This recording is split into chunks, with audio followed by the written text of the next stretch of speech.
Welcome to Inside Sim Racing and another test drive here on, I'm actually using the iRacing Alpha and Alpha version. So this is pre-release and I'm driving the Porsche RUF all-wheel drive. And this is, I took a few laps in it and it's definitely different. I believe this thing's aspirated and I may be wrong, but it's definitely more of a street car. I'm using the TH8 RS shifter, Sim Instruments dash.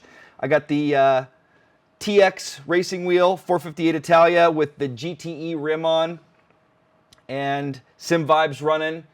Got extensions mode, and in the front and under my seat. But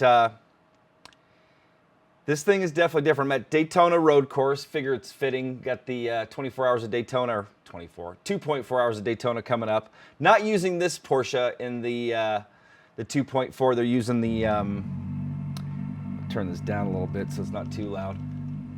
Using the track version. But I'm going to take 2 laps, just kind of talking about this thing a little bit. First of all, I love the sounds. Love hearing the torque of that. That is one of the coolest sounds. Probably one of the coolest sounds in all of sim racing. Anyway, just gonna kind of cruise around for 2 laps. Talk about what I'm feeling, and then I'm gonna go for a hot lap, or as hot as I can get in this thing. So far, I've run a 147.4. First thing I gotta tell you, coming out of the corners, so let me turn this down a little bit so I'm not yelling over myself. Coming out of the corners, it's definitely pulling. It's not, you know, not tail happy like the other ones.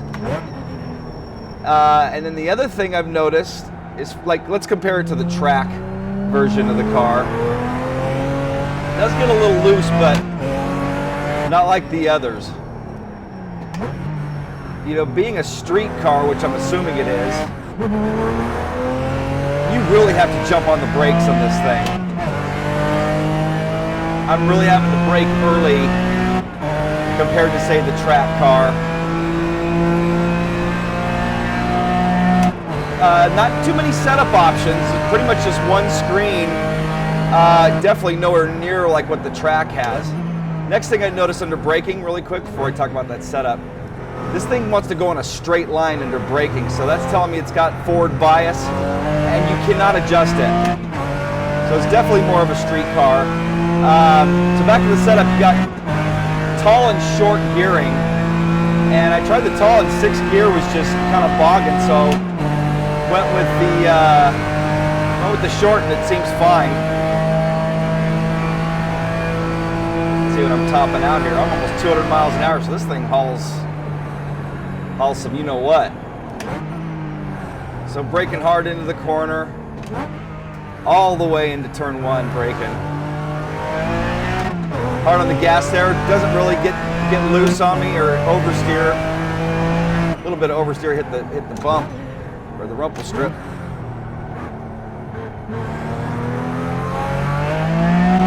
A little oversteer there, but you can still kind of feel it pulling in the front. I believe in the second lap in the track I can go flat out through here. That is not the case in this car. You really have to get off the gas and just kind of cruise through there. Definitely had my share of offs test driving this thing. Oh, misshift. You can see I'm driving full clutch.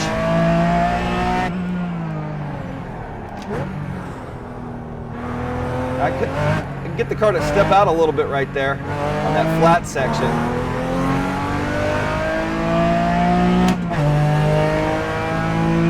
But yeah, and this is another place I could really tell I needed to jump on the brakes.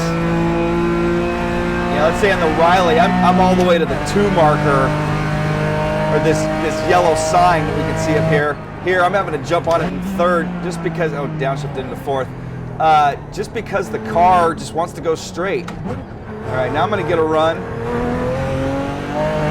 And I'm gonna be quiet for my last lap here so you guys can listen to the car, see how it's reacting to my inputs, and see if I can beat my 147.4.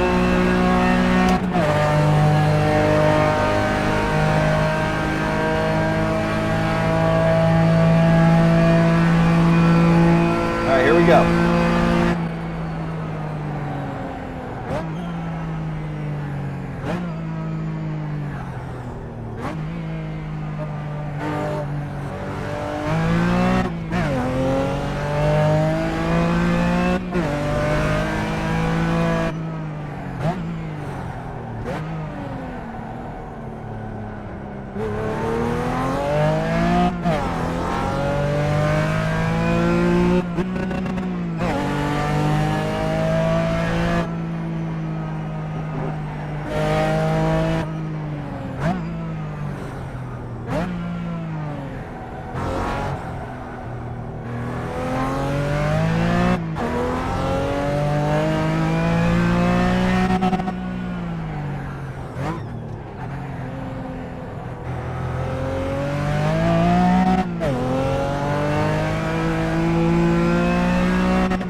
But the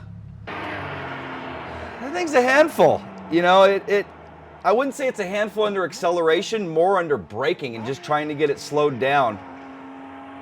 And man, this is one of the most wicked sounding cars, like I said, in all of sim racing. iRacing's really nailed the sounds on this. So that's going to wrap up my little test drive here. Just 3 laps, just kind of getting a feel for it, showing you guys what the all-wheel drive is all about. Again, I could feel it mainly under braking, and it definitely pulled more under acceleration. Actually, I'll try to do a burnout here really quick.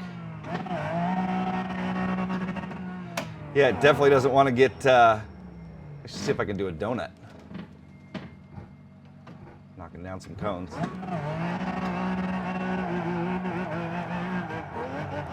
Well, it's doing donuts, all right.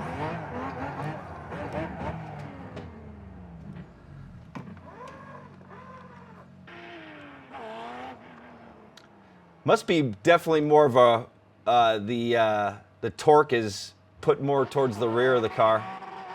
I see the tires in the front spinning a little bit. Definitely has more power towards the rear though, for it to be able to do that. So that's gonna wrap up my test drive. Darren Ganji here for Inside Sim Racing. Hopefully you've enjoyed it. I'll see you guys next time.